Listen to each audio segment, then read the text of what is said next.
One of the top things that can go wrong in your makeup routine is your concealer is not applied properly. I'm here today to show you what are the top 8 concealer mistakes that you are making and how to fix them. If you're new to my channel, my name is Marlena. I've been a cosmetic brand owner and product developer in the beauty space for over 15 years, and I'm taking all of that experience to the table today to show you how to be a smart shopper, but also how to have the best techniques that work specifically for you to help your concealer look as flawless as possible. Mistake number 1, you're not prepping your skin properly. When it comes to concealer, especially if you're over 40, you all, prepping your skin is so critical to getting the results that you want. A lot of people always say, Marlena, the concealer under my eyes look thick, it looks cakey, it's not blending in, it's settling into fine lines. The chances are you're not putting down a good primer underneath or something that's hydrating for under the eyes. So I have a couple options for you all. You can take an eye cream and put it under the eyes just a minute or so before you do your concealer. If you tend to have dry skin, the skin under the eyes is such a thin texture, especially as we start to get older. You really have to add more hydration because it's such a thin, delicate area. You can also get an eye cream like this. This is the Beauty Bio Eyelighter Concentrate. It's something I love to use when I'm really struggling with my concealer. It's an eye cream, but what it does, you all, it has this metal tip on the end and you start to blend it in and it brightens under the eyes while also hydrating it at the same time. And because it has a massaging tool here on the end, they're not sponsoring this, you guys. I just really enjoy this product. I massage it under here and it increases blood flow and things like that, but it just brightens it. Do you see how much brighter this side is than this side? It just brightens it, it hydrates it. So then when I put my concealer on top,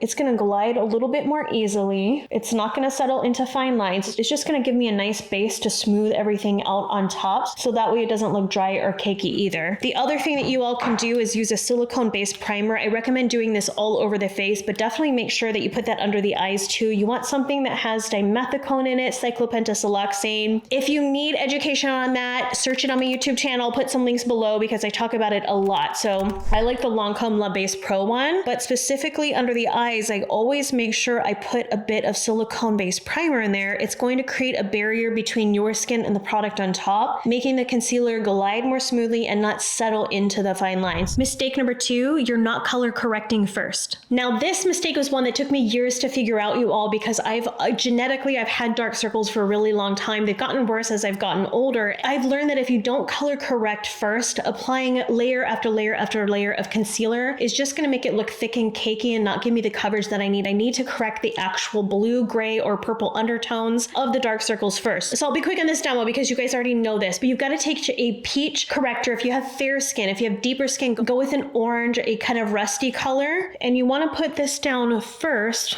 on the dark circles before putting anything on top. This is going to neutralize that color, allowing you to not have to place so much concealer or foundation on top to cover those dark circles properly. Color correcting is going to be a bit more effective, allowing you to use less product. Now I know it looks crazy on its own, it's a little bit orangey in here, but once I put my foundation on top, it's going to smooth it out and make it look super flawless. I'm a huge advocate of color correcting if you have dark circles under the eyes. Mistake number 3, you're just using the wrong tools. Now, just like I've taught you guys about tools pairing up with the viscosity of foundation, the same rules apply with your concealers. If you have a very thick type of concealer, I'm looking at you, Tarte Shape Tape, you are thick, you are cakey, you've got to use different tools for your concealer. I always have 2 on hand. So I have a brush like this. This is the Anisa Angle Concealer Brush. I always use it just because it glides concealer smoothly, but I'll use this with a thin to medium viscosity of a formula, something that's not too thick. With a thicker concealer, you've got to use a sponge. What happens if you use a brush with a really thick concealer? It's going to drag, it's going to stick to it, it's going to make it look thick and cakey. Let me show you with a concealer like this. This is the NARS concealer. It's obviously a pot concealer, but do you see the consistency of this? It's thick. When I put it on my hand, it stays put. A thinner consistency formula would be like the Natasha Denona one, the Hy-Glam. Let me show you. Do you see when I glide that? It's a very thin formula. So thin formulas, especially under the eyes, use a brush like this. But with thick concealers, if I take this brush and I'm trying to sweep it out under the eyes, it's thick, so it's going to grab and it's going to give me a really thick, opaque appearance, and it's not going to melt into the skin as much as it would with a sponge. So I would take a sponge, pat it on under the eyes.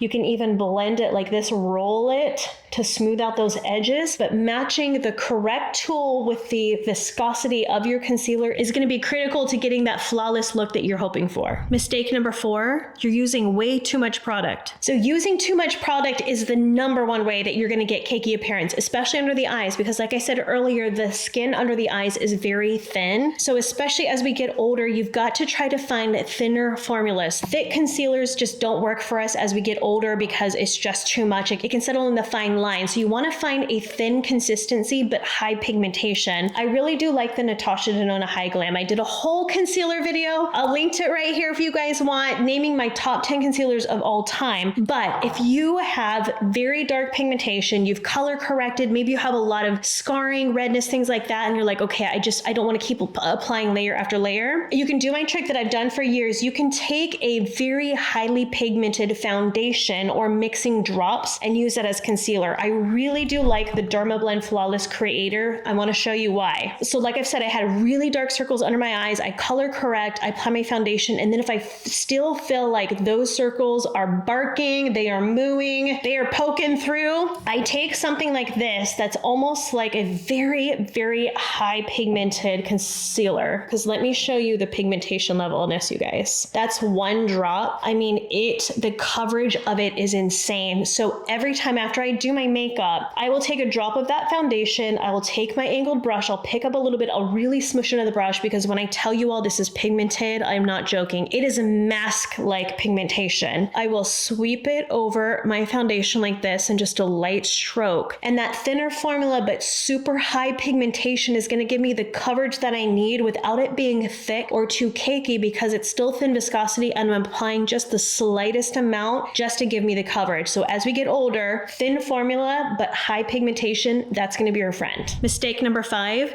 you're using the wrong shade. So now the other trick is you're using the wrong shade of concealer. I was trying to find examples, you guys. I have my bucket here of different concealers. I was trying to find one that was too dark and too light for me, but I'm just going to explain it to you guys. So you know how years ago they used to say, oh, apply a lighter concealer under the eyes, it's going to brighten your dark circles. You know what happens, you guys, when you put a light color on top of blue circles? You're going to get light blue or gray. It's not going to cover it. You cannot use a lighter color concealer to cover things. You need to, in my opinion, actually use 1 shade darker if you're trying to hide something that is dark, such as dark circles. Then after you put your foundation on top, you can use a lighter concealer in a very thin consistency and place it on top for brightening, but not covering, if that makes sense. So use the same shade of concealer as your skin, or even 1 shade darker if you need to cover hyperpigmentation, redness, dark circles. Use a lighter concealer for brightening after you do your foundation, but don't use a light concealer to cover your dark circles. You're just going to get light blue dark circles instead of dark blue ones. Actually, I'm going to demo with this to you guys. Okay, this is my dark circles. You think I'm joking? I am not. So there are some days I'm going to show you guys that my dark circles, I'm rubbing in my hand, they're like a dark bluish gray. Like, they're awful. Okay, now I have my Natasha Denona concealer, and it is a little bit light because I use this as brightening. Let me show you what happens. Let me make sure this dried. Okay, so dried. So here's my dark circles. Look what happens when I place a light concealer on top and I start to blend it in. It's going to give you a little coverage, but look, there's still a gray cast under there. It's giving me grayish skin. It's not actually covering that dark circle because it's just lightening on top of the blue. I hope my demo makes sense, but let me show you what happens when I've got a dark circle and I correct it, then put the concealer on top. Okay, so here's my dark circles. Woof woof. I've got a peach color corrector, putting it on top. Okay, I'm gonna blend this in. Okay, do you see how it's starting to neutralize the blue? They're still peeking through, but look, it's not giving me ashy blue. It's warming it up a bit. Okay, now let me put the light concealer on top. I'm gonna tap it, so then it can brighten it. Let me let this dry. Okay, look,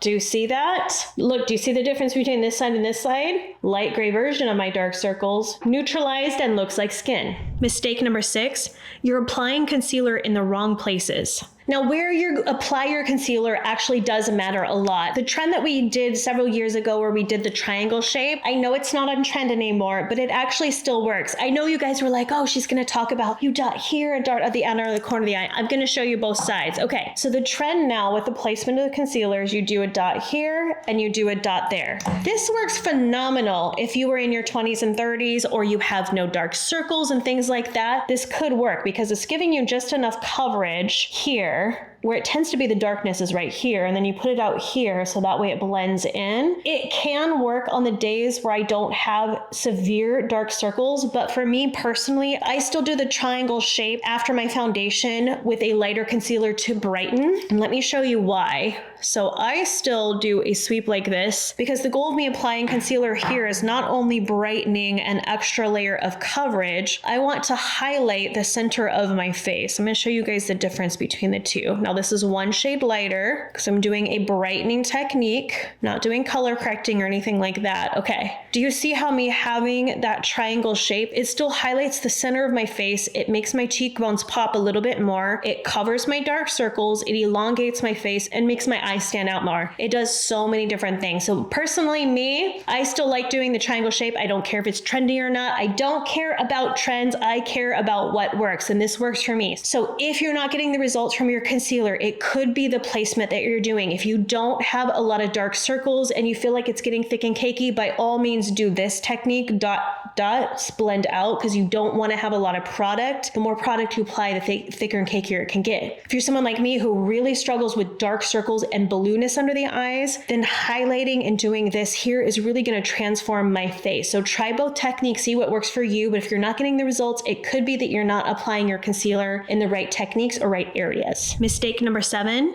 You're setting your concealer with way too much powder. Okay, so this is the other thing that I see happen is a lot of people say it's thick and cakey looking, and chances are you're using too much powder. I have advocated for these sponges since 2008. I know they've come back around. Everyone on TikTok and YouTube is talking about these sponges. I've been using these since 2008 here. I always recommended these for powders because it applies the least amount of powder. If you're using a brush, let me grab the brush to show you guys. So say I've got a big old brush, I'm picking up powder, I'm dusting all over the face, I'm applying a lot more powder than I need to. I want to apply the least amount of powder just to lock it in and set it versus adding more layers of product that again are going to emphasize fine lines and texture. So I like to take a pressed or a loose powder, either one, and I take some of that on the sponge and I literally will scrape it off the excess so I have just the lightest layer. Do you see how light of a layer of powder that is? I take it under my eyes, I press,